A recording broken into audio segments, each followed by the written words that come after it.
اوعوا تقفوا على باب ربنا قفله. اوعوا تفتحوا باب ربنا قفله.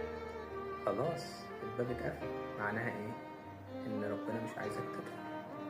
فالباب اتقفل عشان ربنا كان شايف وسامع اللي كان بيحصل لك، مرضلكش تفضل بنفس الوضع. عشان ربنا كان شايف وسامع تدبيرهم عليك. فتأكد ان الخير ما كانش عند الباب ده، وقفله ليك حكمة من عند الله. ليه؟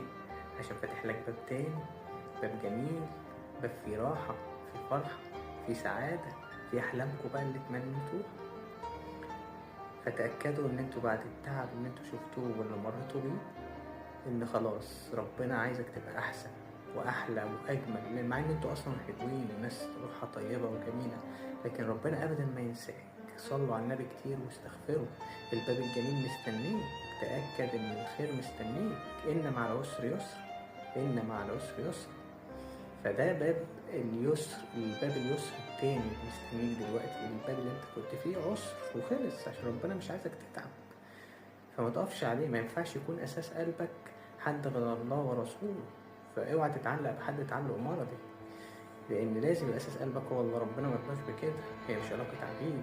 هي مش علاقة عبيد. انت حر وربنا خلقك حر، وهتفضل طول عمرك حر.